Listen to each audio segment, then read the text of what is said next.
것입니다. 그렇다면 밀폐된 자동차 안에서 히터를 틀 경우 몇 분 만에 질식의 위험이 시작될까요? 차 안 상황을 다각도로 자세히 살펴보기 위해 곳곳에 카메라를 포착하고 혹시 모를 위급 상황을 대비해 안전대원이 대기하고 있는 상태. 자동차 안의 산소 농도는 바로 이 산소 농도 측정기를 이용해 측정하게 되는데 현재 차 안의 산소 농도는 20.9%로 이는 정상적인 공기 중의 산소 농도입니다.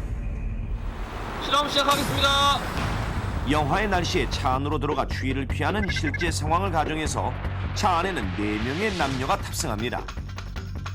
그 후 시동을 걸어둔 채 히터를 틀어 겨울철 차량 내 히터의 평균 사용 온도인 28도를 유지합니다. 자, 이 상태에서 과연 산소 농도는 큰 변화가 있을까요? 아직은 여유롭게 대화를 주고받는 남녀 실험단. 그렇게 10분이 경과하자 산소 농도는 대략 19%, 전보다 2% 하락했지만 차 안 상황은 별 문제는 없어 보입니다.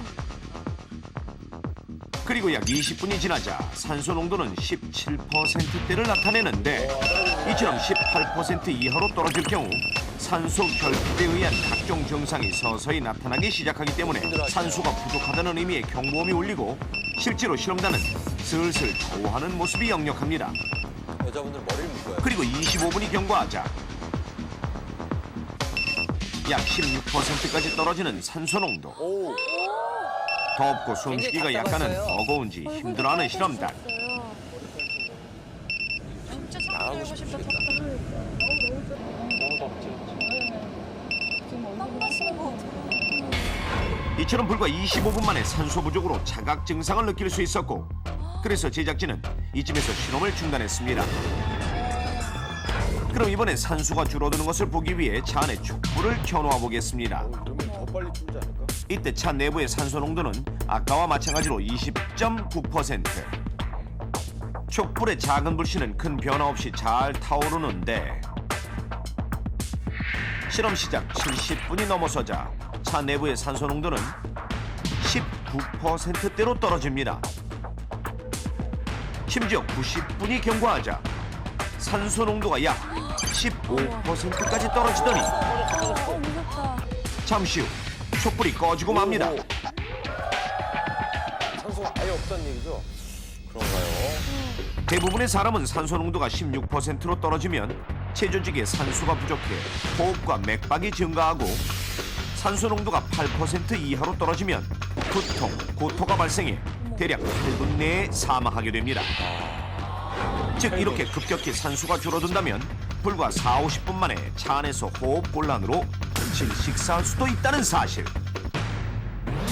그런데 만약 술까지 마신 상태로 밀폐된 차 안에서 잠이 든다면 상황은 어떨까요? 요즘같이 추운 겨울에는 술을 마시고 창문을 모두 닫고 히터를 켠 상태에서 잠을 자는 경우가 많습니다. 그런데 술을 마시고 자면 신진대사가 평소보다 활발해지면서 산소 결핍이 가속화될 수가 있고 질식의 위험성이 높다고 할 수 있습니다. 더욱이 만약 차량이 밀폐된 장소에 주차된 상태로 히터를 틀어놓은 경우엔 차량에서 발생한 일산화탄소가 히터의 공기 흡입구를 통해 차량 내부로 유입되어 중독 증상이 일어나며 질식 쌓을 위험이 더욱 커지게 됩니다. 실제로 어느 한 가정이 2000년경 가족을 태우고 자동차를 운행하여 가다가 방한 목적으로 자동차의 시동과 히터를 켜놓은 채 잠을 자다가 산소 부족으로 전 가족이 질식사한 사례가 있었습니다. 그렇다면 자동차 내 질식 사고를 막기 위해서는 어떻게 해야 할까요? 일단 술을 마신 상태에서는 자동차 안에서 자는 것은 절대 금물. 또한 행여 술을 마시지 않았더라도 차 안에서 잠을 자는 것은 피해야 합니다. 그러나 불가피하게 잠을 청할 경우라면 반드시 창문을 조금이라도 열어두어야 하며 히터는 온풍과 냉풍의 중간에 두어 차 안이 너무 덥지 않도록 온도를 적절히 조절해야 합니다. 그리고 자동차 운전 시 히터를 가동시켰다면 10분마다 한 번씩 창문을 활짝 열어 환기를 시키거나 바깥 공기가 들어올 수 있도록 외부 유입 모드로 열어놓으면 졸음 운전은 물론 산소 결핍도 어느 정도 예방할 수 있습니다. 따뜻하고 아늑한 밀폐된 차 안에서 단잠에 빠져든다면 당신은 영원히 깨어나지 못할 수도 있습니다.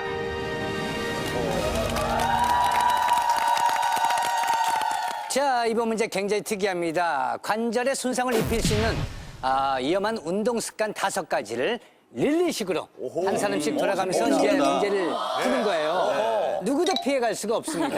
네, 아시겠죠? 네. 예. 그럼 저부터 한번. 예. 정말로요? 솔선수범. 예, 그러면 앉은 순서대로 앉은 순서대로. 이렇게. 예. 저부터 도전해 보도록 하겠습니다. 네.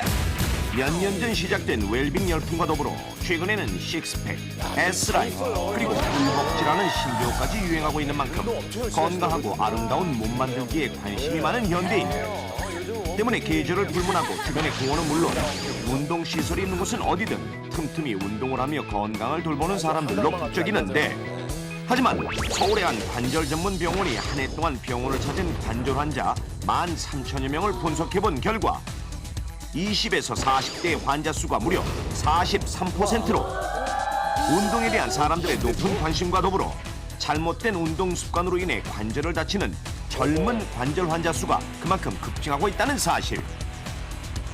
더욱이 요즘처럼 추운 날씨엔 관절을 감싸고 있는 혈관이 수축되고 관절의 유연성이 떨어져 보다 쉽게 관절이 손상될 수 있어 더 큰 주의가 필요한데, 자, 여기 각각 다친 곳은 다르지만 운동 중 관절을 다쳐 젊은 나이에 인공관절 수술까지 해야 하는 심각한 상황에 처한 5명이 있습니다.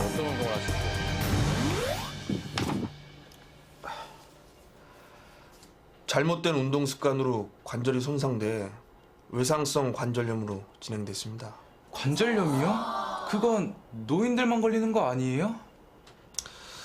아무래도 인공관절 수술을 받으셔야 정상적인 생활이 가능하실 것 같습니다. 자, 그렇다면 생활 속에서 쉽게 접할 수 있는 5가지 운동 중 잘못하면 관절에 손상을 입힐 수 있는 위험한 운동 습관은 과연 무엇일까요? 먼저 첫 번째 문제는 특별한 장비나 기술이 필요 없고 장소의 제약도 크게 받지 않아 누구나 쉽게 할 수 있는 운동, 달리기. 하지만 제대로 된 운동법을 모른 채 무턱대고 달리다간 무릎과 발목의 연골판 손상이나 파열 같은 심각한 관절 부상을 입을 수도 있다는 사실. 일반적으로 걸음을 걸을 때는 발뒤꿈치부터 바닥에 닿아야 하중이 고루 분산된다고 잘 알고 있는데, 자, 그렇다면 하체에 실리는 무게가 평소의 3배에서 4배에 달한다는 달리기의 경우 무릎과 발목 관절의 부담을 줄이기 위해 어떻게 발을 내딛는 게 안전할까요? 1번과 2번, 둘 중 하나를 선택해 주십시오. 야.